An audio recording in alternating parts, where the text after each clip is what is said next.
Recording in progress.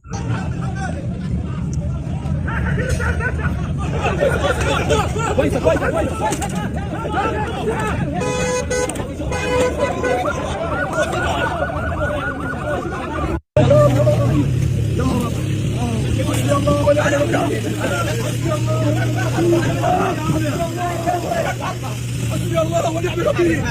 حسبي الله كلهم اطفال، والله كلهم اطفال وحياة الله كلهم اطفال في الشارع بيلعبوا. حسبي الله ونعم الوكيل. كلهم اطفال شارع النخيل، كلهم اطفال كلهم اطفال.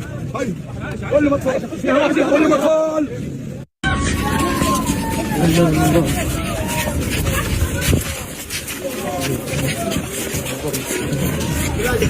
الوكيل تكبير الله اكبر.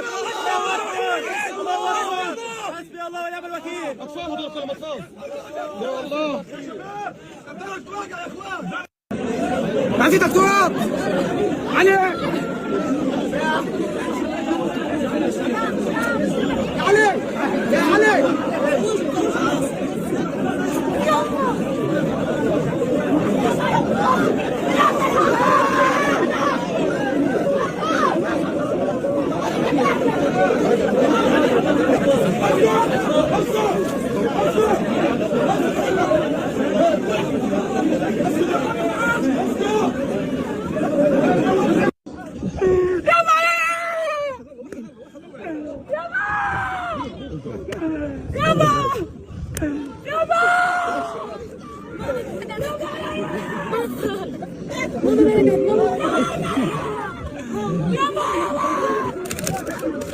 لا يا رب لا تاخذهم ان شاء الله، والله كويسين يا رب. هاي احمد اخوك جنبك. ما يلفح حد جوا.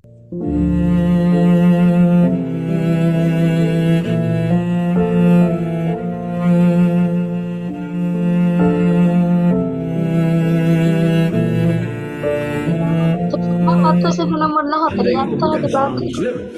Percaya kepada Muhammad untuk juga para anak Israel cukuplah sebagai manusia, tak perlu menjadi seorang muslim untuk kasihan kepada Palestina, tidak perlu menjadi seorang mukmin untuk peduli kepada Palestina, cukup menjadi manusia yang berakal sehat, maka sudah cukup untuk membela Palestina sebagai manusia. Oleh sebab itu sekarang bergejolak orang-orang Eropa yang tidak bertuhan, ateis, tak percaya kepada Tuhan, tapi tetap membawa bendera Palestina. Maka aneh bin ajaib kalau ada orang Islam yang setiap hari berkata asyhadu an la ilaha illallah wa asyhadu anna Muhammadar Rasulullah, tapi tak tergerak hatinya melihat apa yang diderita oleh Palestina. Dulu kita tidak bisa melihatnya, tapi sekarang nyata.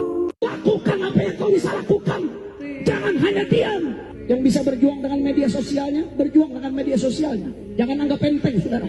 Walaupun hanya ngupload di status WhatsApp, walaupun hanya upload di Instagram, walaupun hanya upload di Facebook, walaupun pengikut kamu dikit, tunjukkan dengan media sosialmu, saudara. Jadikan ini kesempatan, jadikan perhatian kamu terhadap Palestina di media sosialmu sebagai penggugur dosa-dosamu yang telah lampau di media sosial, saudara. Tunjukkan kepedulian, upload di status WhatsApp, upload di media sosialmu yang lain. Allah nggak lihat hasil yang kamu lakukan, tapi yang Allah lihat usaha yang kamu lakukan.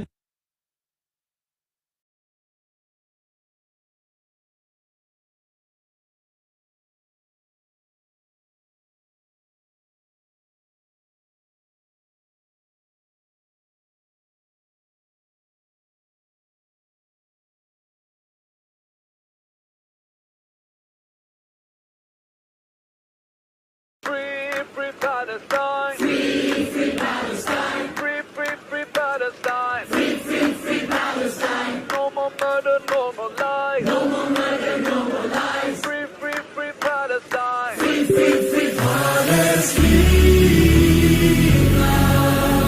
Palestine! Oh, Palestine in my heart!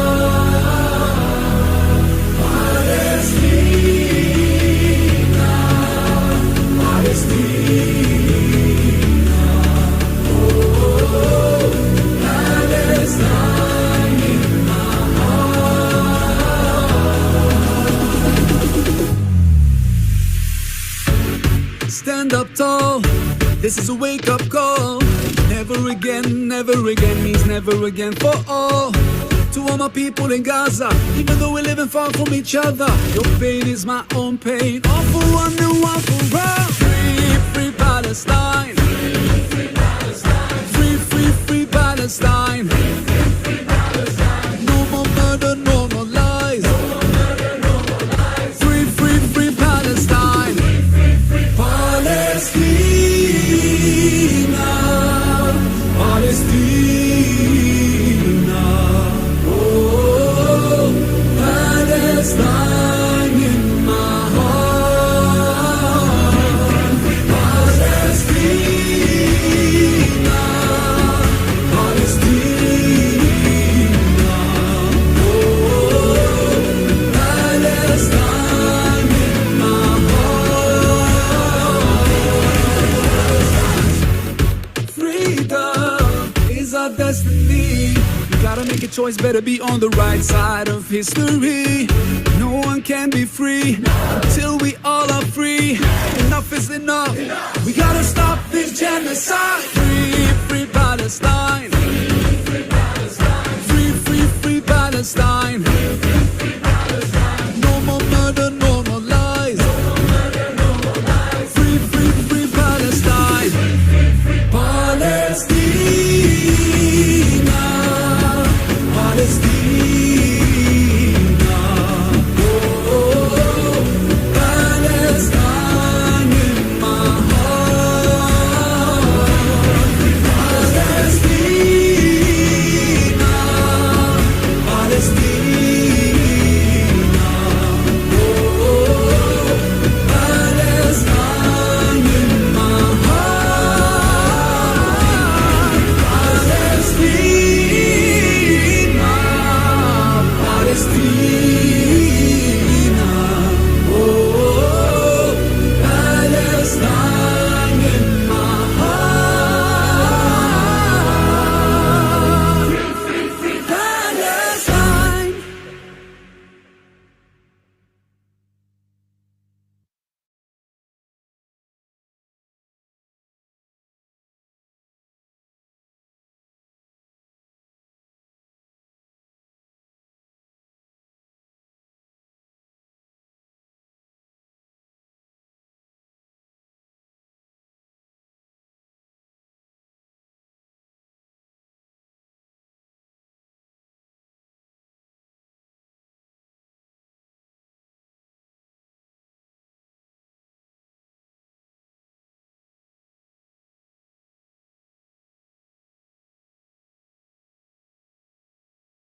Bismillahirrahmanirrahim. Assalamualaikum warahmatullahi wabarakatuh.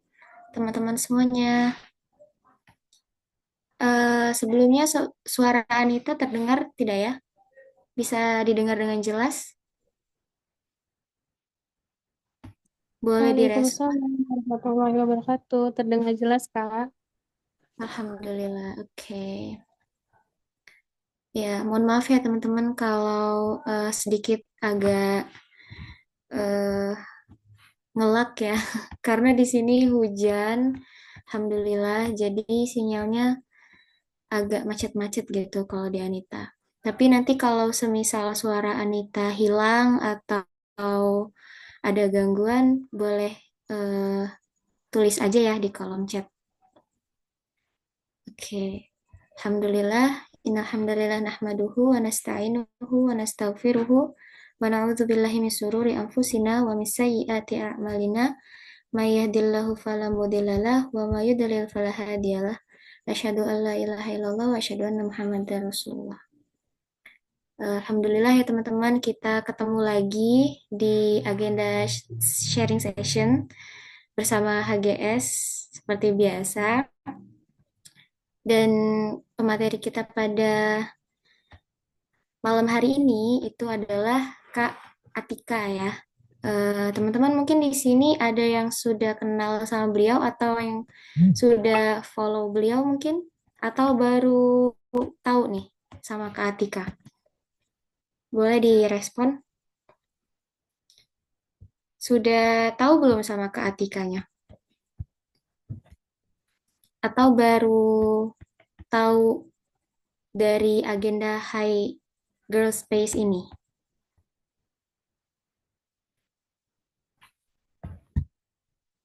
Sudah tahu, oke. Cuman kayu aja nih. Yang lain sudah tahu ya. Oke. Udah follow semua akunnya. Wah, mantap ini. Oke, oke. Alhamdulillah. Kalau kalau banyak yang sudah tahu. Oh, ada yang belum tahu juga nih, Kak Nivita. Oke, mungkin kita boleh ngobrol dulu kali ya sama Kak Nivita sembari menunggu yang lain. Boleh ngobrol, Kak Nivita? Assalamualaikum.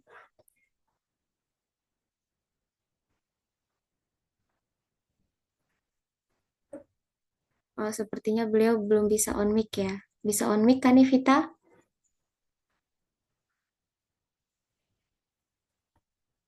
Oke, sepertinya lagi ada kendala ya. Oke. Oh ya, teman-teman, karena ini forum khusus perempuan ya, boleh banget open cam kalau tidak ada kendala supaya kitanya lebih akrab juga gitu ya.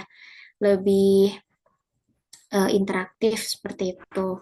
Dan juga berhubung nanti keatikannya sharing sama kita nggak bisa terlalu lama, jadi kemungkinan ini konsepnya nanti seperti sharing dengan Kak Rifa beberapa waktu lalu ya. Jadi nggak ada sesi tanya jawab.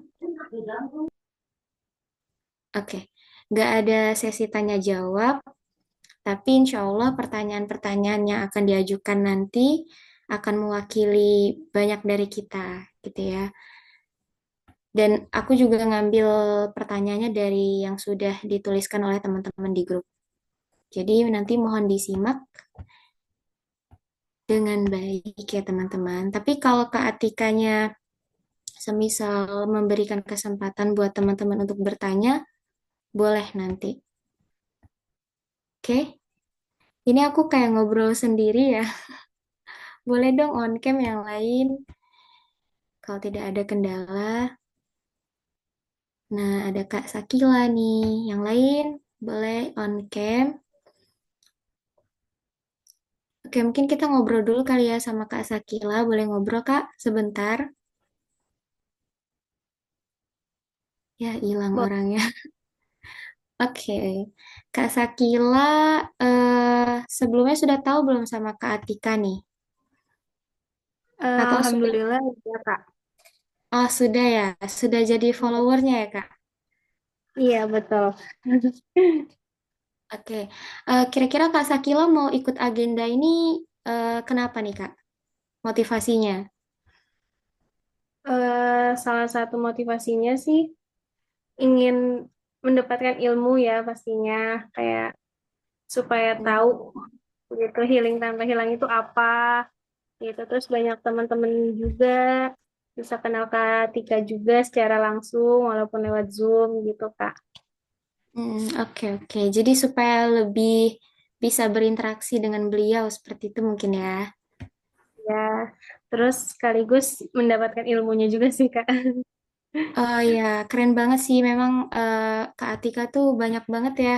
Dari postingan Instagramnya aja kita bisa mendapatkan banyak sekali reminder yang cukup bermanfaat gitu. Apalagi kalau kita Zoom bersama beliau ini nanti gitu. Insya Allah akan banyak manfaat dan juga pelajaran berharga yang bisa kita ambil. Apalagi ini temanya kan sangat relate ya sama kita ya. Seringkali kita kayak menarik diri dari sosial gitu. Apakah sebenarnya itu kita sedang healing atau memang sedang kabur aja dari masalah gitu. Oke. Terima kasih Kak Sakila atas waktunya. Sama-sama Kak Anita.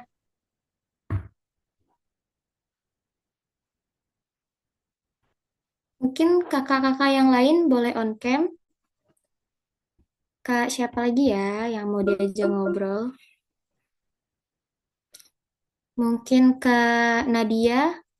Kak Nadia, halo. Wah, jangan-jangan tidur nih. Pas banget em, hujan ya kondisinya, tapi semoga aja enggak ya teman-teman, karena kita di sini mau belajar. Semoga keadaan yang hujan dan juga forum kita yang online seperti ini tidak melunturkan niat teman-teman untuk semangat belajar ya. Oke. Oke, oke.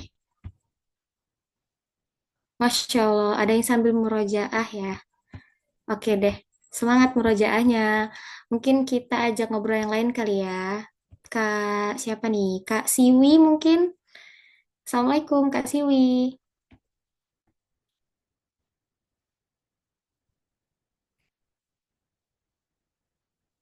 Wah, nggak ada respon nih. Waalaikumsalam Kak. Afwan ya, izin off cam. Oke, nggak apa-apa Kak. Boleh ngobrol sebentar Kak? Boleh? Kak Siwi sebelumnya udah tahu belum sama Kak Atika nih? Udah sih followers TikToknya sama IG-nya juga Kak. Wah, Masya Allah ya. Motivasi Kak Siwi mau ikutan agenda ini apa Kak? Sama lah ya kayak teman-teman yang lainnya ingin mencari ilmu, terus ingin kenal lebih jauh sama Kak Atika, ingin nambah temen di Oke, Hike gitu Kak. Masya Allah. Oke, ya bener banget nih teman-teman. Jadi kita tuh jangan sampai menganggap di sini semua hanya sekedar peserta ya, tapi habis ini boleh banget kalau kita mau temenan, beneran temenan gitu. Atau ngobrol di luar forum tuh bener banget. Oke, makasih Kak Siwi atas waktunya.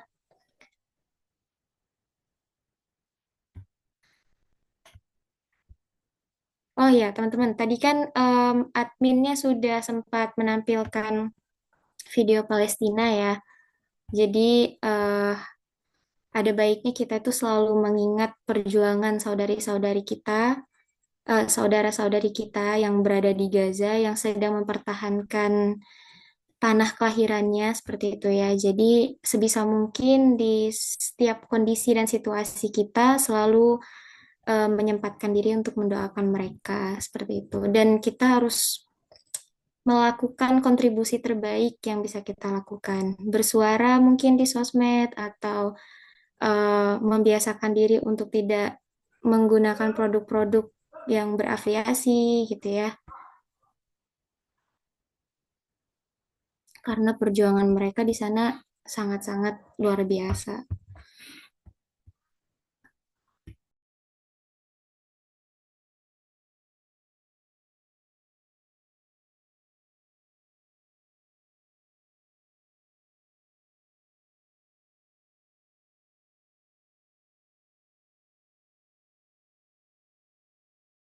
Sebelumnya maaf ya teman-teman, Anita izin ke belakang dulu ya.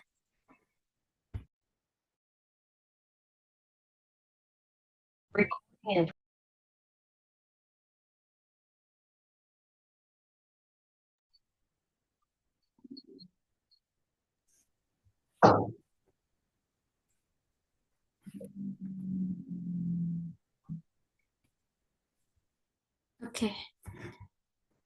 Sepertinya nih pemateri kita sudah hadir ya. Mungkin kita sapa terlebih dahulu. Assalamualaikum Kak Atika. Waalaikumsalam warahmatullahi wabarakatuh. Masya Allah, Alhamdulillah. Kak Atika gimana kabarnya? Alhamdulillah aku sehat. Teman-teman gimana? Alhamdulillah baik juga Kak. Hanya saja di sini Alhamdulillah sedang diberi nikmat hujan ya. Jadi mohon maaf kalau nanti agak macet-macet. Semoga Allah Alhamdulillah. mudahkan. Amin. Oke, sebelum kita mulai, mungkin Anita izin untuk membuka acara terlebih dahulu ya Kak. Oke, baik teman-teman, berhubung Kak Atikanya sudah hadir di tengah-tengah kita, boleh banget teman-teman yang tidak ada kendala disilakan untuk on cam dan persiapkan alat tulisnya karena kita akan menyimak sharing pada malam hari ini bersama Kak Atika. Dan sebelum itu, mari kita awali sharing session kita pada malam hari ini dengan membaca lafaz basmalah dan juga doa belajar.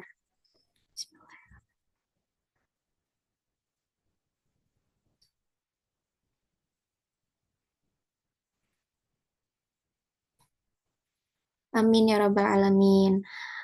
Baik, kepada Kak Atika, sebelum kita ke inti acara, boleh banget nih, siapa tahu di sini ada teman-teman yang belum kenal sama Kak Atika. Mungkin Kak Atika boleh memperkenalkan terlebih dahulu.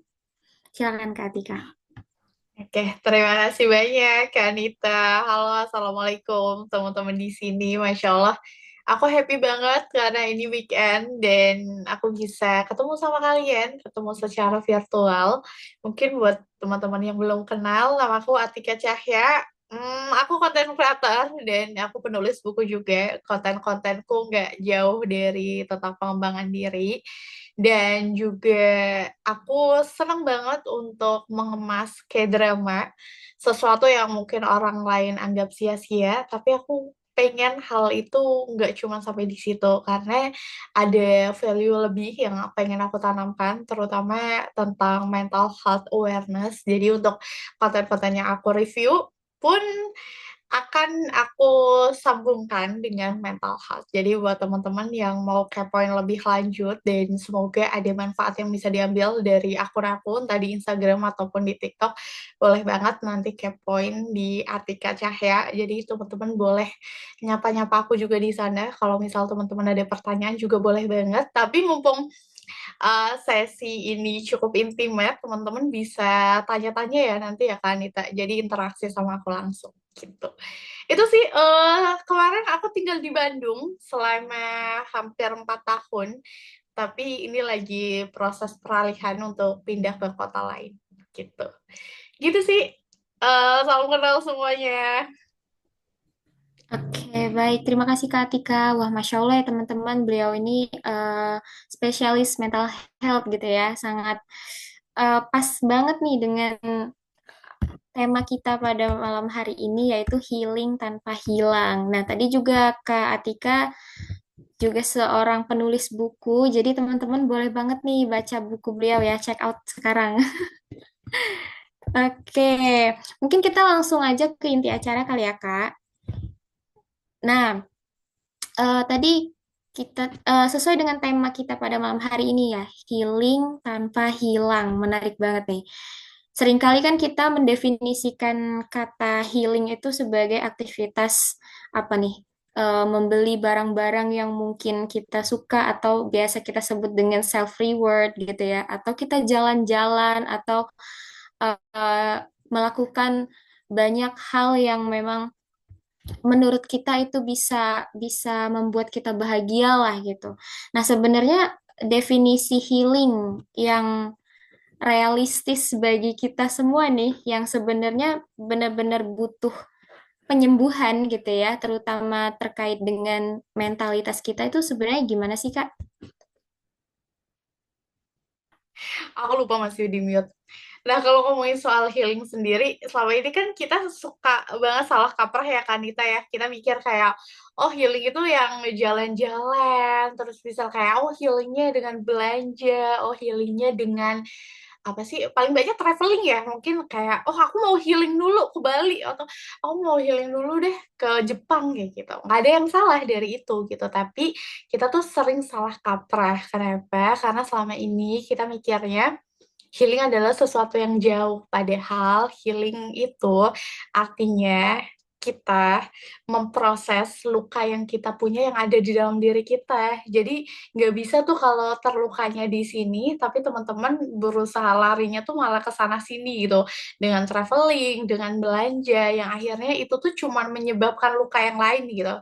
Jadi baru-baru ini ada penelitiannya juga bahwa orang-orang zaman sekarang ketika dia stres soal finansial, dia tuh justru cara pengalihannya adalah dengan belanja, dengan melakukan pemborosan itu. Yang artinya, loh berarti dia terlukanya karena finansial nih. Dia juga ngelakuin boros yang itu akhirnya akan nyebabin efek domino yang berlebih gitu. Entah dia terjerat sama pinjol lah, kayak gitu.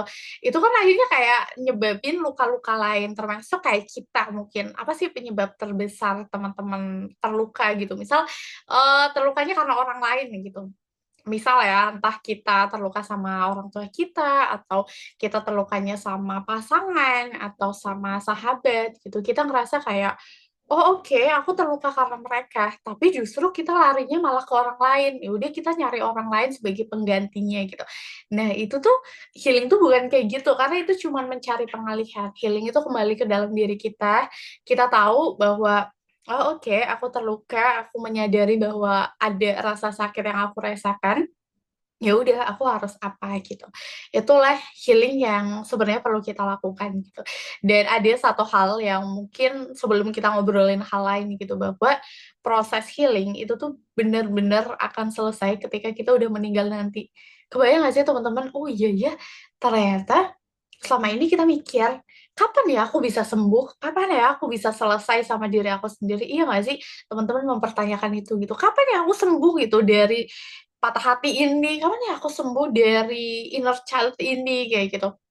Kapan kita sembuh dari rasa kecewa, mungkin hal-hal nggak enak lainnya gitu. Padahal healing hanya akan selesai ketika kita meninggal nanti, dan ini tuh relate banget sama apa yang ada di dalam Al-Quran gitu, bahwa hidup ini tuh akan selalu diuji. Kalau kita ngomongin kayak, terus kapan aku sembuhnya gitu, nanti pas kita udah bener-bener meninggal, karena namanya hidup, selamanya kita akan terus diuji. Entah ujiannya itu sama sesuatu yang nikmat, kenikmatan, atau sesuatu yang bahkan kita nggak suka gitu, dan kita tuh nggak bisa memilih itu. Jadi seni untuk gimana sih caranya menyembuhkan diri kita itu tuh penting banget untuk kita miliki, apalagi zaman sekarang ya. Zaman sekarang tuh gampang banget untuk kita ke-trigger, gampang banget untuk kita tersakiti, untuk gampang banget kita terluka gitu. Jadi PR untuk kita adalah memahami healing itu sendiri. Jadi sebelum ngobrolin lebih jauh, aku pengen teman-teman nginget itu sih, nginget bahwa healing itu hanya akan selesai ketika kita meninggal nanti. Jadi nggak perlu yang putus asa atau ngerasa aduh kapan sih ini sembuhnya gitu. Tenang aja teman-teman, proses kok gitu. Dan proses itu gimana caranya ya kembali ke diri kita sendiri. Kita nggak benar-benar bisa healing kalau kita cuma sibuk lari. Itu tuh pengalihan aja, justru akan menimbulkan luka-luka lain kalau kita nggak pernah menyadari itu. Gitu Kak Anita. Ya, benar banget ya Kak ya. Jadi memang kurang tepat rasanya kalau kita sebenarnya ada luka batin, tapi kita justru malah menyembuhkannya dengan apa ya? Tadi kata Kakak mencetak luka baru gitu. Misalnya kita menghambur-hamburkan uang itu udahnya kan nambah stres ya Kak. Uangnya Betul habis, banget. kita stres gitu. Oke, tadi di awal udah sempat menyinggung tentang kesehatan mental. Nah, seringkali nih Kak yang banyak terjadi di sekitar kita gitu ya, terutama di bagian beberapa wilayah Indonesia gitu. Masih banyak ternyata Kak yang masih belum menganggap bahwa kesehatan mental tuh sesuatu yang serius gitu. Bahkan seringkali orang yang dia memiliki luka batin atau mungkin dia orang yang temperamen gitu ya, itu seringkali dianggap orang yang kurang iman kayak gitu ya Kak. Orang yang sering nangis terus kelihatannya kayak depresi, stres gitu, dianggap kurang dekat dengan Allah kayak gitu katanya. Nah, sebenarnya gimana sih Kak cara kita menghadapi situasi yang semacam ini gitu, situasi yang minim sekali dukungan, terutama dukungan dari apa orang-orang terdekat gitu ya, tapi tanpa merasa kita tuh sendirian gitu. Gimana tuh Kak? Oke, Kalau menurut Atika? oke. Kalau kita ngomongin soal kalau kita nggak dapet support system, kita nggak punya circle yang bisa ngedukung proses healingnya kita gitu.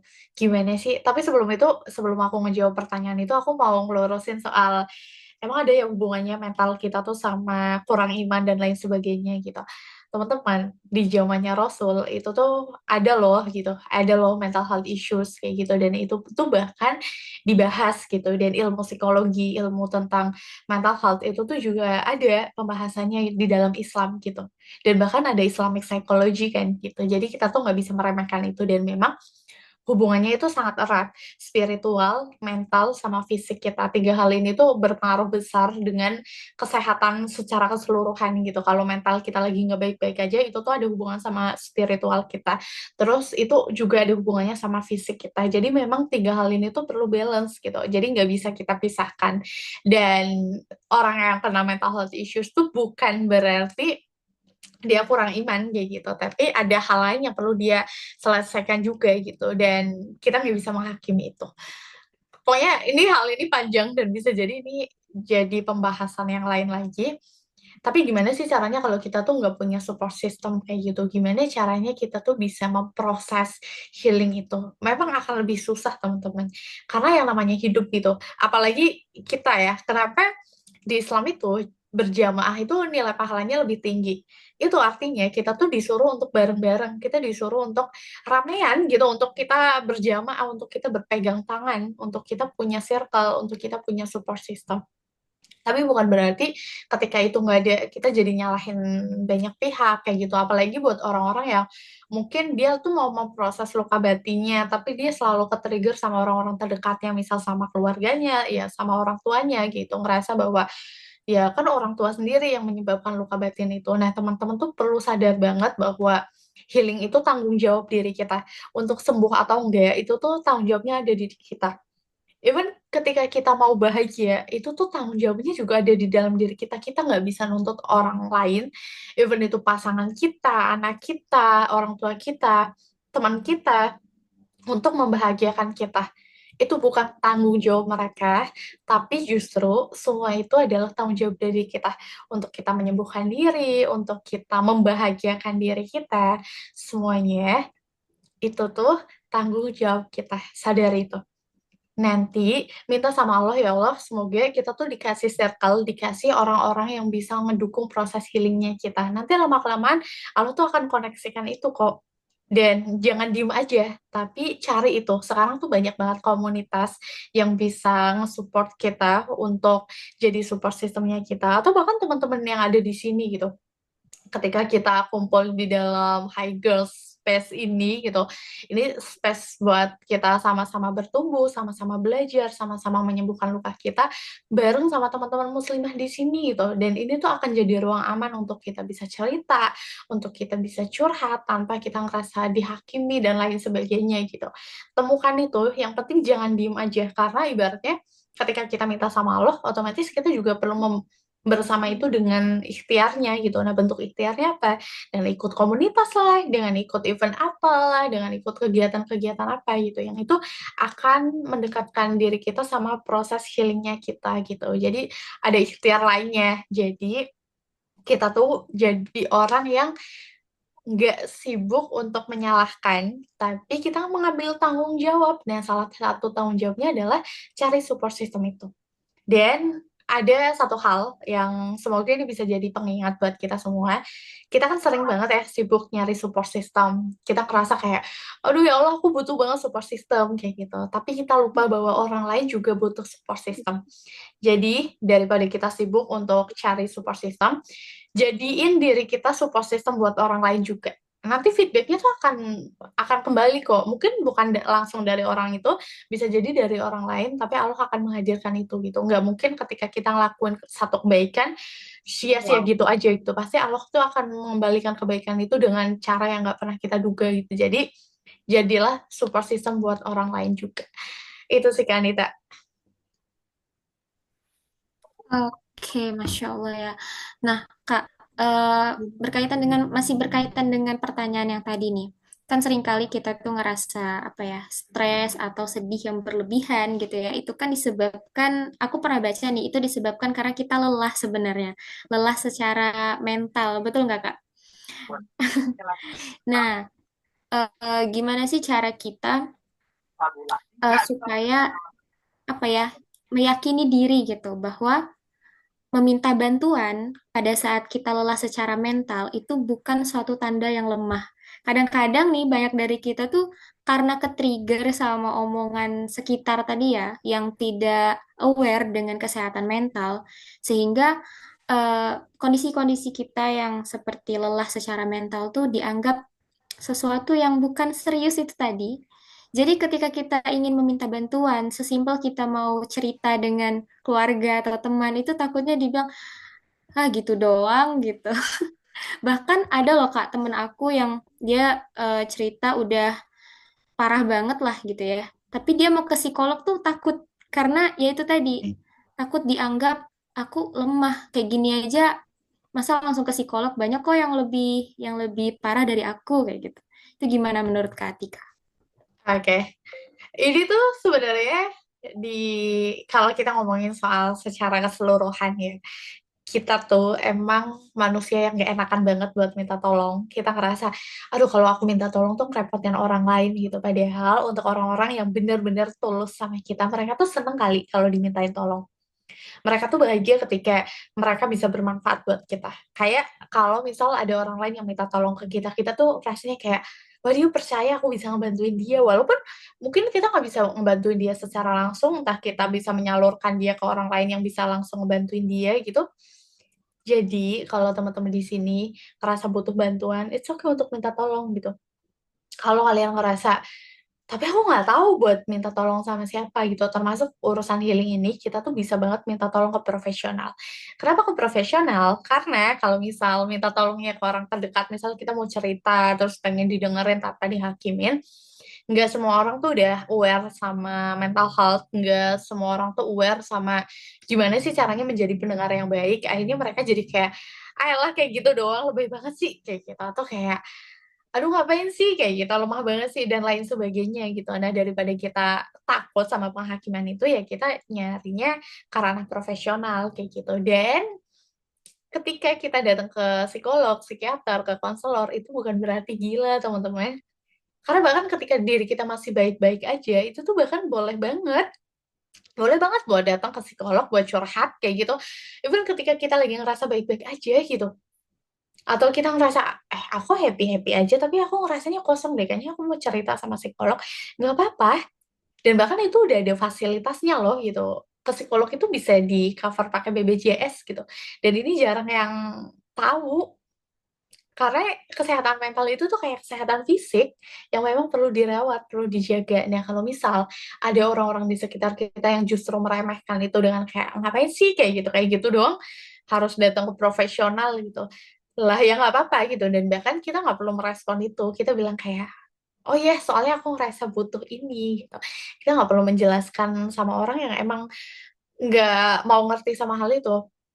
Jadi teman-teman pun perlu banget tahu apa sih yang kita butuhkan. Kalau teman-teman ngerasa butuh untuk datang ke profesional ya silakan. Untuk kita minta tolong sama profesional ya nggak apa-apa. Atau bahkan kalau misal teman-teman ngerasa, aduh biasanya kan ada budgetnya juga kan walaupun udah di-cover sama BPJS gitu. Atau kalian ngerasa kayak seakan datang ke profesional itu kayak sesuatu yang tabu gitu. Kalian punya mentor, datang ke mentor kalian. Kalian punya teman, datang ke teman kalian gitu. Karena untuk orang-orang yang tulus beneran sayang sama kita, mereka nggak akan hakimi kita kok gitu. Mereka nggak akan nganggep masalah yang lagi kita hadapin tuh terlalu ringan sampai rasanya lebay banget untuk kita cerita mulut tentang hal itu gitu. Jadi nggak apa-apa teman-teman buat minta tolong. Justru di zaman sekarang kemampuan untuk berani minta tolong itu tuh sesuatu yang penting. Dan aku jadi ingat sama salah satu ayat. Aku pernah diskusi ini sama teman aku. Jadi di surat Al-Asr kita tuh disuruh untuk saling apa ya, aku jadi lupa diksinya. Pokoknya kita tuh saling mengingatkan dalam kebaikan dan saling mengingatkan dalam kesabaran itu. Aku lupa diksinya, bukan mengingatkan ya, apa ya? Pokoknya itu kita tuh disuruh untuk saling menyerukan. Kita tuh disuruh untuk saling menyerukan dalam kebaikan dan saling mengingatkan dalam kesabaran. Yang artinya kita tuh boleh banget loh untuk saling menggandeng tangan, untuk saling memberikan pertolongan gitu. Ketika teman kita butuh pertolongan, kita tolong. Ketika kita butuh pertolongan, ya kita bilang. Karena di Islam tuh disuruh gitu, sama lu tuh disuruh kayak, oh kamu mau bantuan apa? Dari situlah artinya kayak, oh karena aku masih punya teman, aku percaya sama dia, aku minta tolong deh ke dia gitu. Dan ini memang perlu dilatih teman-teman, dan bahkan ini sedikit cerita ya buat aku pribadi, aku pun tipikal orang yang sangat susah minta tolong, dan bahkan biasanya tuh aku akan cerita ke temanku ketika masalah itu udah beres gitu. Dan itu kan istilahnya people pleaser ya. Saking kita nggak bisa menolak ajakan, kita selalu ngiyain apa kata orang, tapi kita juga nggak bisa minta tolong gitu. Rasanya kayak berat banget, nggak enakan lah gitu. Padahal ternyata mereka senang-senang aja ketika bisa nolongin kita gitu. Gitu kan, kita semoga menjawab ya. Oke. Nah, tadi kalau dari teman-teman mungkin ada yang ingin bertanya, silakan. Atau masih nulis nih pertanyaannya. Karena dari tadi tuh Masya Allah ya pembahasannya tuh sangat relate sekali sama keadaan kita ya seumur-umur kita nih masih banyak banget nih hal-hal yang bisa membuat mentalitas tuh down sedown-downnya gitu. Mulai dari kegagalan mungkin ya, kegagalan karir atau mungkin masalah-masalah yang lain. Nah, setiap reaksi orang itu dalam proses healingnya itu kan berbeda ya Kak. Nah, ada juga nih, termasuk diri aku sometimes ya, kalau sudah burn out, udah overwhelmed banget dengan keadaan, kadang suka menarik diri dari sosial gitu. Nah, sebenarnya gimana sih Kak cara kita membedakan hal ini untuk break sebentar, eh, menenangkan diri, dan ini bagian dari proses healingnya kita, atau sebenarnya kita hanya kabur dari masalah gitu, kabur dari orang-orang yang menurut kita akan menambah apa ya, pikiran kita itu lebih tidak karuan gitu. Menurut Kak Atika gimana? Oke, terima kasih banyak Kak Anita pertanyaannya.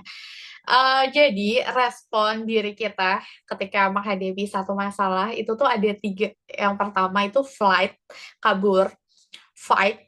Jadi kita tuh kayak menghadapi masalah itu terus kayak ya pokoknya kita akan memperjuangkan itu dengan kita menghadapi secara langsung atau freeze. Jadi ada tiga respon itu. Kita tuh kayak kebayang gak sih kalau teman-teman misal kalian itu dihadapkan sama masalah yang bahaya, apa ya biasanya?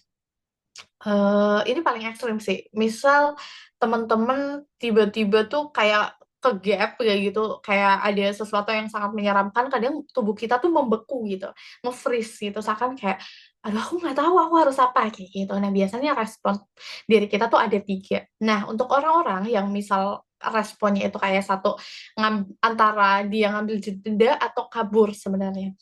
Nah, itu tuh nggak apa-apa banget teman-teman, bahkan keduanya ya, ketika teman-teman emang mau jeda sebentar, mau flight, itu tuh nggak apa-apa selama kita tuh sadar bahwa kita tuh perlu kembali untuk menghadapi masalah itu nanti, walaupun nggak langsung dihadapi saat itu gitu. Jadi nggak apa-apa untuk menghadapi proses itu. Tapi permasalahannya adalah ketika kita ngambil jeda, tapi kita bilang kayak, enggak, tapi aku nggak mau balik lagi, aku nggak mau menghadapi itu. Itu mah namanya lari gitu. Dan semakin kita dewasa, semakin kita tuh dituntut untuk tanggung jawab untuk menyelesaikan masalah-masalah itu. Walaupun kita kadang butuh jeda sejenak dan itu tuh nggak apa-apa. Jadi apa bedanya apakah kita lagi jeda sejenak atau kita kabur dari itu semua gitu. Sebenarnya tergantung kita ada rasa tanggung jawab untuk menyelesaikan itu atau enggak. Kalau kita benar-benar yang kabur dan udahlah aku nggak mau dan aku nggak peduli masalah itu beres atau enggak, itu namanya kabur gitu. Dan bisa jadi itu tanda bahwa kita menyerah. Tapi kalau kita beneran ngambil jeda, ya udah, aku sekarang ngambil jeda dulu, aku flight dulu, aku menghindar dari hal itu, tapi nanti akan aku hadapi itu. Dan aku cuma mengumpulkan energi, aku mau mengumpulkan ibaratnya kayak bekal-bekal untuk kita menghadapi hal itu. Dan itu tuh nggak apa-apa banget, teman-teman.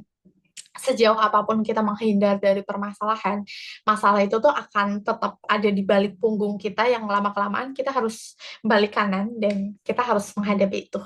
Jadi sadari juga gitu, teman-teman tuh kaburnya, ibaratnya kayak kaburnya, jedanya, berhenti sejenaknya itu beneran emang mau lari tanpa rasa tanggung jawab atau masih ada tanggung jawab di sana. Itu yang membedakan gitu. Dan semoga kita tuh memilih untuk yang itu yang tetap bertanggung jawab.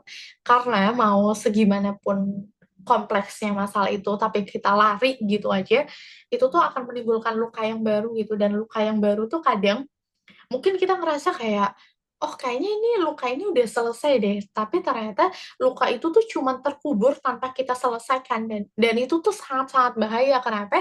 Karena itu bisa men-trigger sesuatu yang lebih buruk di masa depan. Misal kita jadi gampang tersinggungan, kita gampang marah, kita gampang takut, kita gampang cemburu dan lain sebagainya karena kita masih punya luka yang itu tuh nggak kita proses, tapi langsung kita kubur dan kita kabur gitu aja. Jadi salah satu tanda kita cukup dewasa secara emosional itu tuh juga berani untuk menghadapi apapun luka yang kita punya gitu. Tapi nggak perlu langsung, oke gue hadapin semuanya. Nggak perlu, kan boleh banget tuh untuk kita ngambil jeda sejenak. Yang penting kita sadar kayak, kapan sih mana prioritas yang emang harus diselesaikan gitu. Dan healing itu tuh kayak ngupas kulit bawang. Ngupas kulit bawang tuh satu layer yang nggak bisa langsung satu selesai gitu. Teman-teman mungkin familiar sama bawang bombay atau bawang merah gitu. Itu kan kayak kulitnya kan kayak oke, satu kekupas, satu lagi sampai bawang yang bisa kita gunakan tuh udah bebas dari kulitnya. Gitu teman-teman. Jadi perlu disadari juga. Gitu. Oke, Masya Allah ya. Jadi itu teman-teman. Jadi ada perbedaan ya antara kita menghilang karena istirahat sejenak dan hilang karena kabur dari masalah. Dan ternyata kabur dari masalah itu bukan keputusan yang tepat ya, karena akan membuat kita makin parah setelahnya gitu. Harusnya sih ketika kita mengambil break sebentar ya, seperti yang dimention sama Kak Tika tadi, kita tuh sambil apa ya, kalau bahasa Al-Qur'annya mungkin muhasabah ya. Apa nih setelah ini yang harus saya tempuh supaya saya sembuh? Apakah saya harus pelan-pelan mengikhlaskan mungkin atau saya butuh ke profesional? Nah, semua itu kan perlu kita pikirkan dengan pikiran yang jernih gitu ya. Kalau kita dalam keadaan emosional, dalam keadaan sedih, dalam keadaan marah mungkin, kita nggak akan pernah bisa memikirkan sesuatu itu secara rasional gitu. Nah, tadi tadi ya pertanyaan dari aku. Sekarang aku buka sesi buat teman-teman nih. Mungkin ada yang ingin bertanya langsung dengan Kak Atika. Gimana? Tadi di awal kayaknya sempat ada deh yang mau berinteraksi langsung dengan Kak Atika katanya. Boleh banget ya raise hand atau kalau ada pertanyaan boleh tulis di kolom chat juga boleh. Ada dari teman-teman yang ingin bertanya langsung, silakan raise hand dan open mic. Atau kalau terkendala boleh via chat. Gimana? Dari teman-teman ada?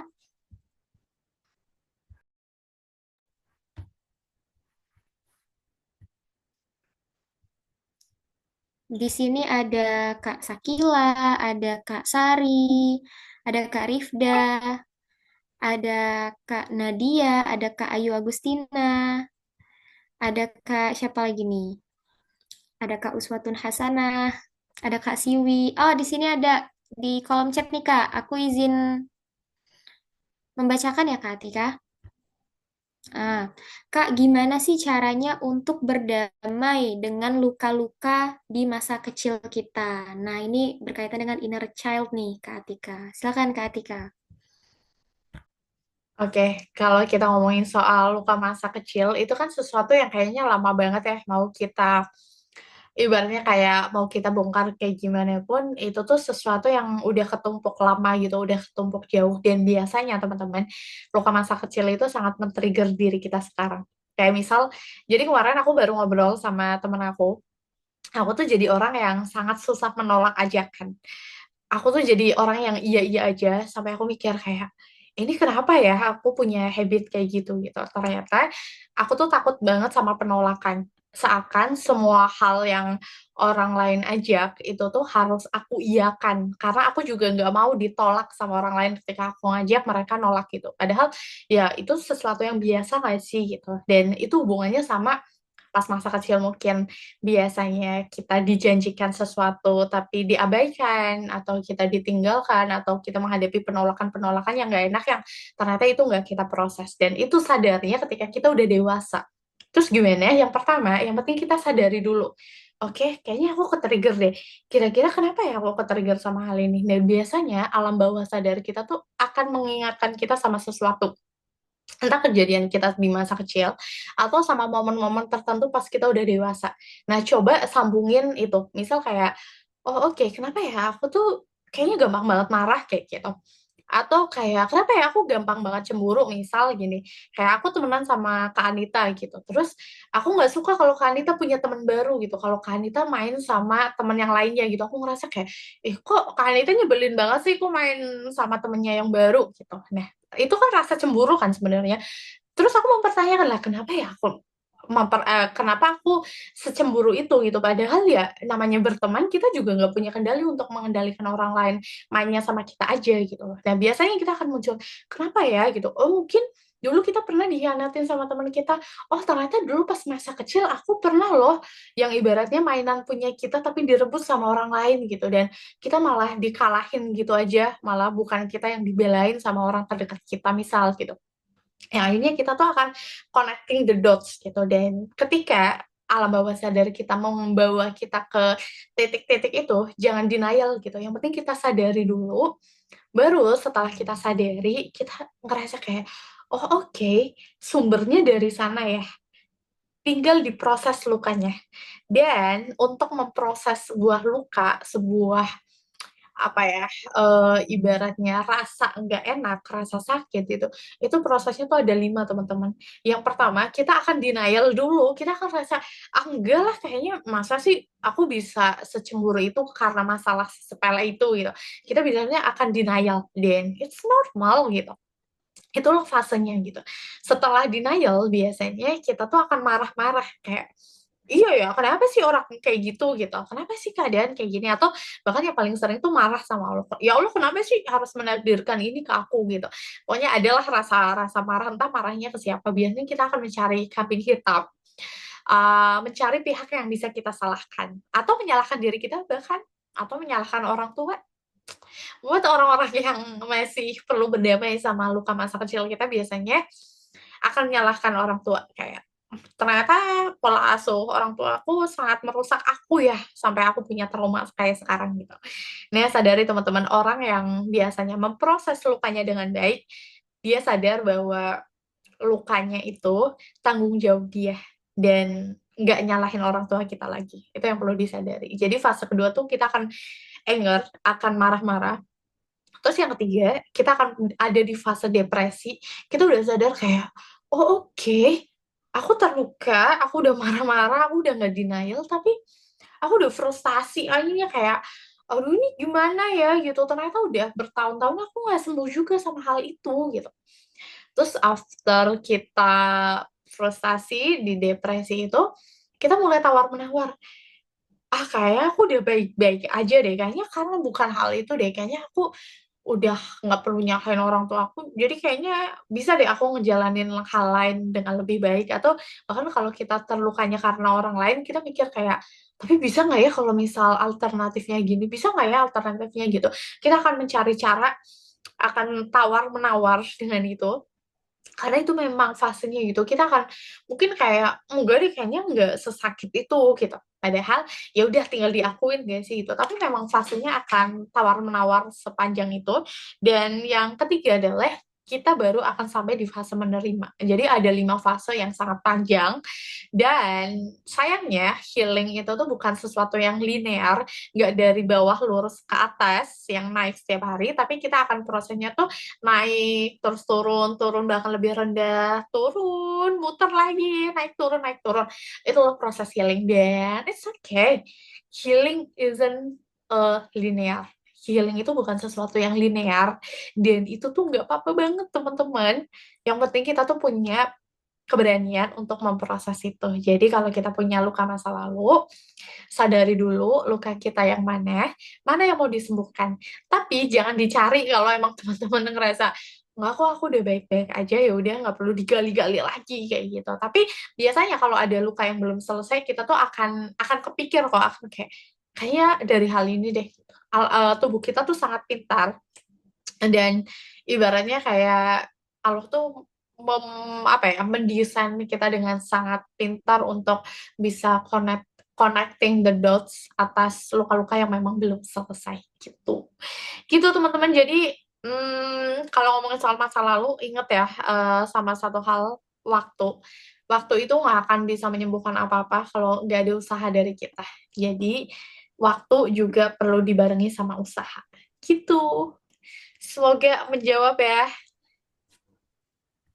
Oke, semoga menjawab ya kata Bagi tadi yang bertanya siapa Kak Siwi ya. Nah, ini ada pertanyaan lagi nih Kak. Oh ya, sebelum kita lanjut ke pertanyaan selanjutnya ya. Ini menarik sih tentang inner child. Jadi ada satu statement yang pernah aku baca dan ini kayaknya relate ya, bahwa untuk kita bisa menyembuhkan inner child kita, salah satu upayanya itu adalah menyadari bahwa orang tua kita juga baru pertama kali untuk menjadi orang tua gitu. Jadi mereka juga pastinya melakukan kesalahan dan kebetulan kesalahannya itu mungkin ada pada kita gitu, teman-teman. Ya, Tuh. mungkin kita bisa lanjut ke pertanyaan selanjutnya dari Kak Uswatun Hasanah. Aku bacaan ya Kak ya. Assalamualaikum Kak, sebenarnya aku pengen banget cerita ke orang terdekat, tapi aku tuh punya trauma di masa lalu. Aku pernah cerita ke orang terdekat, tapi dia malah bongkar aib aku Kak. Bahkan ketika aku pengen cerita lagi ke orang-orang yang udah lama aku kenal itu, aku mikir-mikir, takut terulang lagi. Menurut Kak Atika gimana solusinya? Oke, ini salah satu hal yang kenapa aku sangat merekomendasikan teman-teman untuk datang ke profesional adalah ini case-nya. Karena kalau kita cerita sama ke orang yang kita kenal, apalagi orang itu mungkin gini, misal aku sama Kak Anita, kita kenal, terus sama Kak Suatun, kita temenan nih bertiga. Terus aku lagi ada masalah sama Kak Anita. Terus sebenarnya aku lagi minta solusi ke Kak Uswatun atau aku nanya, aku mencurhatkan masalahku aja, misal kayak Kak Uswatun aku ngerasa nggak enak deh, aku dicuekin sama Kak Anita kayak gitu. Terus kita cerita tuh banyak kayak gitu. Itu kan akan jadi hibah, akan jadi sangat sia-sia, akan jadi hal yang mungkin membongkar aib ketika ceritanya itu benar-benar ke orang yang saling kenal gitu. Tapi kalau ceritanya ke stranger, ke profesional bahkan, ke orang yang memang nggak kenal kita secara langsung, mereka itu bisa ngasih POV yang netral. Dan kita tuh sangat membutuhkan itu. Kita butuh POV yang netral, yang nggak kesulut sama sesuatu yang subjektif, sorry. Jadi nggak terpengaruh sama emosi-emosi itu, tapi bisa melihat sesuatu dengan sudut pandang yang lebih luas gitu, dengan helicopter view. Dan helicopter view kan artinya kayak kita tuh naik sebentar untuk kita ngelihat secara keseluruhan sebenarnya ini masalah gimana sih, ini ada sesuatu di gimananya kayak gitu. Nah teman-teman tuh bisa banget untuk melihat itu. Jadi buat Kak Uswatun, kalau Kak Uswatun punya trust issue sama orang-orang terdekat, padahal nggak semua orang sejahat itu gitu, nggak semua orang tuh mau ngebongkar aib kita. Pasti ada orang-orang yang memang bisa dipercaya gitu. Tapi kalau memang masih ngerasa takut, nggak harus kok cerita sama orang terdekat kita. It's okay. Kita bisa minta tolong sama orang lain yang strangers bahkan atau yang profesional gitu untuk kita tuh bisa cerita dengan aman ke mereka. Dan jujur teman-teman, aku pribadi kalau aku cerita sesuatu yang itu sangat sensitif, yang misal aku butuh pendapat yang sangat logis gitu, yang apa ya, ibaratnya netral, aku akan minta pendapat itu tuh ke profesional atau ke stranger yang memang nggak mengenal orang-orang yang ibaratnya kenal secara langsung gitu. Kenapa? Karena kalau kenal secara langsung, kita temenan, kita begitu dekat, efek emosionalnya tuh ada banget. Iya nggak sih? Misal kayak gini, aku temenan sama Kak Uswatun gitu. Terus aku sebel nih sama Kak Anita gitu. Terus kayak Kak Uswatun tuh, Kak Anita nyebelin banget gitu. Otomatis Kak Uswatun yang bahkan gak kenal sama Kak Anita bisa kayak, iya itu orang nyebelin banget, jadi ikut kesebel kan gitu. Padahal poinnya kita tuh bukan mau cerita itu gitu. Akhirnya jadi kemana-mana karena jadinya subjektif banget. Jadi nggak apa-apa buat minta tolong sama profesional. Dan sekarang itu banyak banget loh komunitas yang itu bisa jadi teman cerita yang itu tuh ceritanya sama strangers dan happy banget gitu. Dan salah satu yang lagi aku bangun sekarang gitu, dan bahkan aku tuh bikin komunitas untuk kita tuh bisa punya support system yang bisa saling ngedengerin cerita, tapi cerita tuh aman di situ dan nggak akan ada penghakiman, nggak akan ada kita ngebongkar aib kayak gitu. Dari situ sih akhirnya, oh iya ini yang dibutuhin kayak gitu teman-teman. Jadi nggak semua orang sejahat itu, walaupun memang nggak semua orang itu sebaik itu juga gitu. Dan pelajarannya adalah artinya nggak semua orang bisa kamu percaya. Dan kalau kamu susah untuk percaya sama orang lain, jadilah orang yang bisa dipercaya ya. Minta sama Allah juga untuk, ya Allah semoga kita dijauhkan dari sifat untuk membuka aib orang, karena siapa sih yang nggak punya aib? Kan semua orang juga punya aib gitu, semua orang punya celahnya dan nggak perlu digoreng itu. Dan buat orang-orang yang benar-benar sayang sama kita, tulus sama kita, nggak akan terpengaruh sama itu kok. Mereka udah tahu kayak, ya lah aku tahu kali kurang-kurangnya Atika kayak apa gitu. Tenang aja. Dan insya Allah kalau Uswatun akan dituntun ke orang-orang yang bisa dipercaya setelah kejadian itu. Gitu, semoga menjawab ya kalau Uswatun ya. Semangat! Oke, wah semangat ya Kak Uswatun ya. Memang ini suatu problematika ya dalam pertemanan. Memang kayak gitu kadang. Jadi penting banget memang kita datang ke profesional ya. Spending money untuk kesehatan mental tuh nggak ada yang sia-sia teman-teman. Jadi kalau memang sudah dirasa udah bahaya banget nih gitu, daripada rusaknya semakin luas, mending kita datang ke psikolog. Kata Kak Atika tadi, jadi kita datang ke psikolog tuh bukan berarti kita lemah atau apalagi kita ngecap diri kita, ah aku gila gitu. Bukan kayak gitu ya teman-teman. Jadi kita emang butuh bantuan. Intinya tuh sesederhana itu. Oke, gimana Kak Atika? Mau dilanjut atau gimana nih? Masih ada pertanyaan? Oh, boleh, boleh. Boleh Boleh ya. kalau Oke. Ada pertanyaan selanjutnya dari Kak Sakila. Assalamualaikum Kak Atika, mau izin bertanya. Aku suka dipertemukan oleh pertemanan yang dimana jarang sekali direspon dengan baik. Bahkan ketika kita berbicara, diabaikan begitu saja Kak. Kadang suka tanya sama diri sendiri, salahnya di mana? Karena aku pernah dengar kata-kata yang dimana eh, katanya apa yang dilakukan orang lain itu cerminan dari diri kita atau cara kita memperlakukan orang di masa lalu, tetapi semakin ke sini kayak merasa nggak dihargain dalam pertemanan itu. Bahkan apa yang kita omongin tuh seakan nggak ada apa-apanya. Nah, cara kita untuk bisa menyikapi keadaan yang seperti itu gimana ya, Kak? Jazakillah khair. wajah Zakila Khair. Ini dari siapa pertanyaannya? Kak Sakila.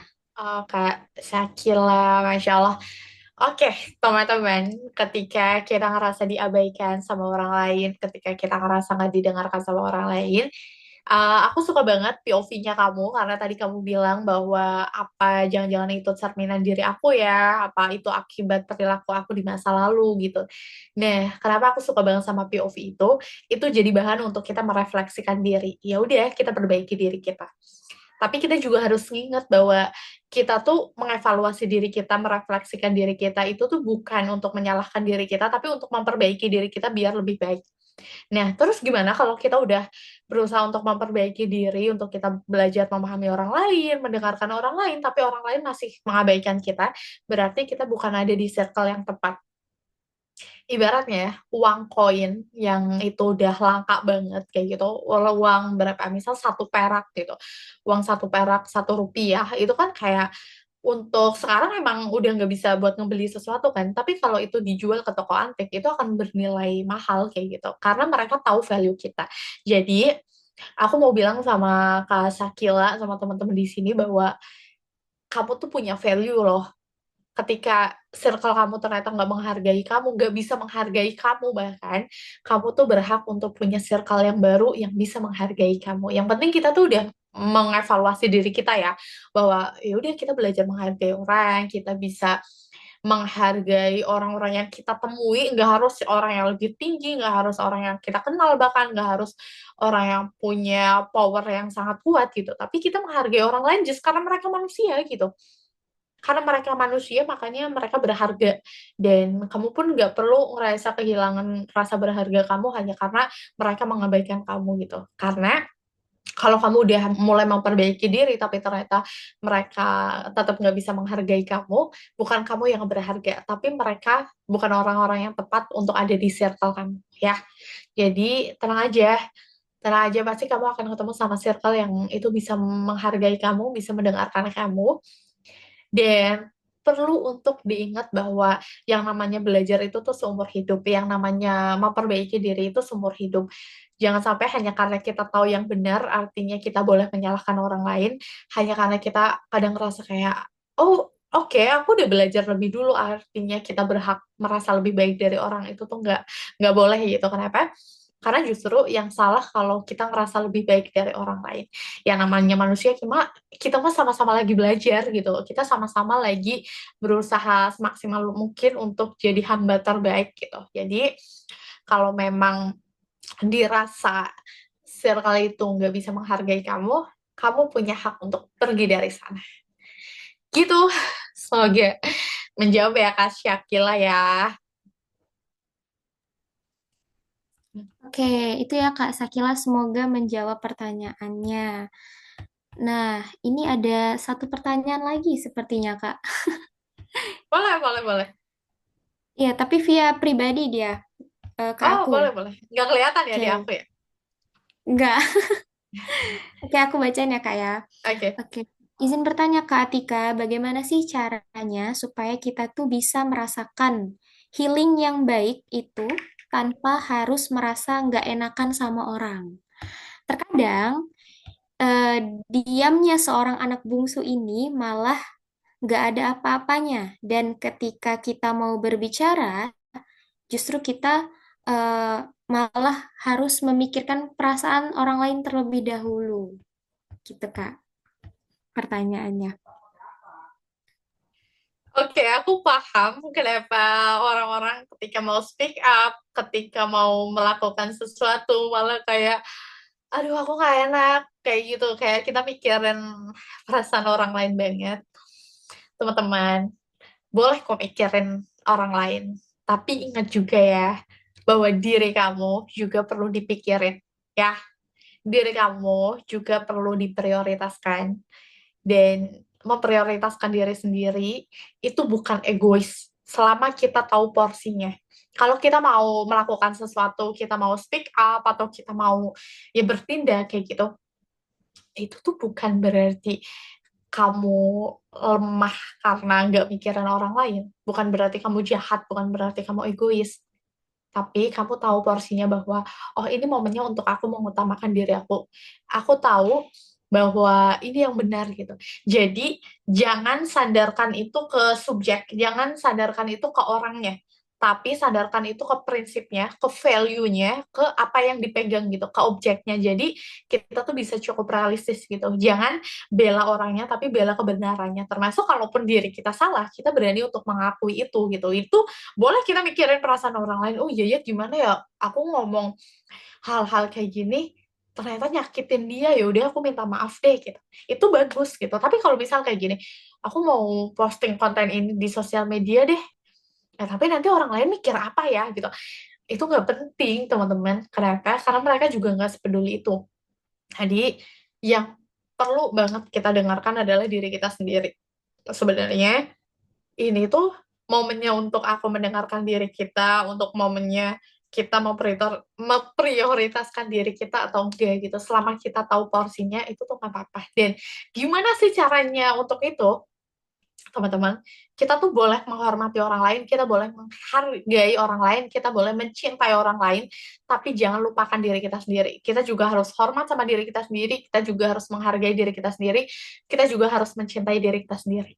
Dan kita nggak bisa nuntut orang lain untuk menghargai, menghormati, mencintai diri kita, tapi kita bisa melakukannya buat diri kita. Ya, jadi jangan terus-terusan mikirin kayak, apa ya kata orang gitu. Tenang aja, orang lain mah biasanya lupa juga kayak gitu. Jadi nggak perlu yang sebegitunya untuk mikirin apa pendapat orang lain. Dan lagi pula kita tuh juga harus punya filter mana yang harus kita dengarkan dari mereka dan mana yang enggak gitu. Kalau ternyata itu orang tua kita, mentor kita, guru kita gitu, memang perlu kita dengarkan gitu. Itu bisa jadi pertimbangan kita. Tapi kalau ternyata orang lainnya itu memang bukan siapa-siapa, apalagi cuma followers di sosial media yang kayak nggak kenal kita secara langsung, ketika mereka ngejudge kita, ketika mereka hate speech ke kita gitu, kayak aduh ini nanti orang lain gimana ya, kemarin dia ngasih komentar yang sangat buruk gitu.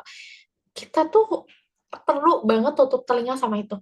Apalagi zaman sekarang ya, ada standar TikTok, standar sosial media yang seakan nanti apa ya yang orang lain pikirin gitu. Itu tuh nggak sepenting itu buat kita dengerin. Jadi filter mana yang penting dan butuh kita dengarkan. Karena teman-teman, percayalah, kita akan bisa membedakan itu kok. Ya, tenang aja. Jadi siapapun yang bertanya secara anonim di private DM-nya Kanita, semoga ini menjawab ya. Oke, terima kasih Kak Tika. Bener banget nih kata Kak Ayu. Jadi tidak harus menunggu dirayakan, tapi harus kita rayakan diri sendiri. Wah, mantap ini. Masya Allah ya, benar ya teman-teman. Jadi nggak ada salahnya sebenarnya kita memikirkan orang lain, bahkan itu harus ya. Tapi kita juga perlu memprioritaskan diri sendiri. Jangan lupa untuk self love ya, mencintai diri sendiri. Nah, ini mungkin akan jadi pertanyaan terakhir ya Kak. Ada lagi nih yang anonim ke aku. Oke. Oke, Kak izin bertanya. Keadaan dunia sekarang ini seakan membuat kita menjadi pribadi yang kompetitif. Sehingga kadang aku ngerasa mendapat tekanan untuk selalu produktif setiap waktu. Yang dimana hal itu membuat aku ngerasa bersalah banget ketika ingin istirahat. Gimana ya Kak caranya kita tuh bisa enjoy, rehat sejenak tanpa ngerasa tertinggal? Wah, Oke. menarik banget ini pertanyaannya. Silakan Kak Atika. Oke. Mungkin ini buat teman-teman yang lagi ambis-ambisnya. Dan jujur aku pribadi, aku juga orang yang ambis. Aku orang yang cukup kompetitif. Dan aku jadi kesulitan tidur karena aku ngerasa kalau aku tidur, kalau aku istirahat, aku bakal ketinggalan nih gitu. Itu sesuatu yang nggak baik untuk kita lakukan terus-menerus. Makanya kita tuh perlu sadar bahwa nggak setiap persaingan harus kita ikutin. Dan kita tuh lagi nggak berlomba sama siapapun. Kita boleh kompetitif di ranah yang tepat ya. Let's say ketika kita ikut lomba sesuatu, kita ikut kompetisi gitu, itu tuh nggak apa-apa untuk kita mengerahkan jiwa kompetitif kita. Tapi kalau di dalam kehidupan ini, nggak ada yang menang, nggak ada yang perlu dibandingkan, kecuali membandingkan diri kita hari ini sama diri kita yang kemarin. Jadi, kalau teman-teman mulai ngerasa takut ketinggalan, mulai ngerasa cepet-cepetan, mulai ngerasa ngebandingin diri kita sendiri, kita perlu sadar lagi dan kembali ke diri kita, bentar deh, kayaknya bukan ini deh. Bukan ini yang aku cari. Dan caranya gimana untuk bisa tahu itu adalah dengan kenal sama diri kita sendiri. Dan bahkan ya, Imam Al-Ghazali itu pernah mengatakan bahwa semakin kita mengenali diri kita tuh lagi mengenal pencipta kita loh. Kita lagi mengenal Allah. Karena semakin kita kenal sama diri kita jadi tahu kelebihan kita apa, kekurangan kita apa, kebesaran-kebesaran Allah yang dikasih ke kita, nikmat-nikmat Allah yang dikasih ke kita tuh bisa melihat semakin dengan kita kenal sama diri kita sendiri. Sama kedua adalah tahu tujuan kita. Setiap orang itu punya tujuannya masing-masing, teman-teman. Kita tuh nggak bisa menyamakan semua tujuan. Dan kalau kita udah tahu bahwa tujuan orang itu beda-beda, nggak mungkin jalannya sama. Nggak bisa dong, aku sama Kanita. Oke, tujuan aku ke Bandung, tujuan Kanita ke mana ya? Ke Jawa Timur, ke Surabaya gitu. Arahnya udah beda gitu, arahnya bahkan berkebalikan. Kita nggak bisa yang tiba-tiba kayak, ayo Kanita ikut aku aja gitu. Nggak bisa, karena emang tujuannya beda-beda. Jadi, kenal sama diri kita, tahu tujuannya apa, biar kita bisa menentukan jalannya yang mau kita lewatin tuh harus yang mana, gitu. Dari situ, akhirnya kita jadi terlepas dari semua kompetisi itu. Kita nggak lagi membandingkan diri kita, walaupun kadang kebanding ya, walaupun kayak, kan kita lihat sosial media gitu, kayak, wah dia umur 25 udah sesukses itu cuy, kayak gitu ya. Kita nggak tahu aja di baliknya tuh ada privilege apa gitu, atau kayak, kok usia 30 tahun aku belum nikah ya, kayak gitu. Sementara orang lain tuh udah, wah sangat bahagia dengan keluarganya gitu, dan itu tuh nggak apa-apa banget gitu. Let's say, kita tuh kadang ya ngerasa kayak kebanding aja gitu, karena memang sosial media sekarang tuh kayak menunjukkan semuanya gitu, dan nggak apa-apa, yang penting kita sadar bahwa, oh iya ya kan dunia ini bukan balapan gitu, dan setiap orang tuh ada timingnya masing-masing gitu. Dan semoga bisa menjawab ya, dan menenangkan diri kita.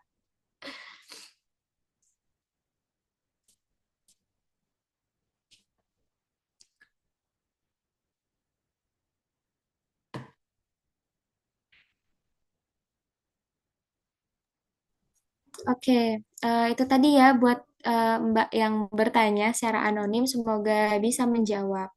Ya, memang terkadang kita tuh suka habis dunia, tapi kita sebenarnya ke-trigger gitu ya. Jadi nggak tahu tujuan sebenarnya kita ambis, kita produktif tuh apa. Nah, yang harus kita lakukan, kata Mbak Atika tadi, adalah meriset kenapa kita harus melakukan ini gitu ya, supaya kita tidak terlalu terbebani gitu ya, Kak Atika. Oke, ya mungkin dari teman-teman ya cukup ya, nggak ada lagi pertanyaan yang masuk. Mungkin sharing session kita cukupkan pada malam hari ini. Terima kasih banyak kepada Kak Atika, Masya Allah, ilmu yang sangat bermanfaat kita dapat malam hari ini, dan terima kasih Kakak sudah bersedia meluangkan waktunya untuk sharing session bersama kita. Terima kasih juga kepada teman-teman yang sudah berkontribusi, bertanya, berpartisipasi ya. Semoga dari pertemuan ini Allah limpahkan kesembuhan bagi kita semua yang mungkin saat ini sedang berada di kondisi-kondisi yang sulit ya. Semoga Allah mudahkan ke depannya. Sebelumnya kita tutup dulu ya mungkin ya sharing session kita. Atau sebelum kita tutup mungkin dari Kak Atika ada closing statement untuk kita semua nih. Silakan Kak. Udah cukup Kak, udah kayaknya tadi Udah udah. cukup. Ya. Oke, sudah cukup ya. Oke, nggak apa-apa. Baik, mungkin langsung saja, mengingat waktu sudah larut malam ya, kita semua juga butuh istirahat. Mengingat besok adalah Senin, mari kita tutup sharing session kita pada malam hari ini dengan mengucap lafaz hamdalah dan doa kafaratul majelis.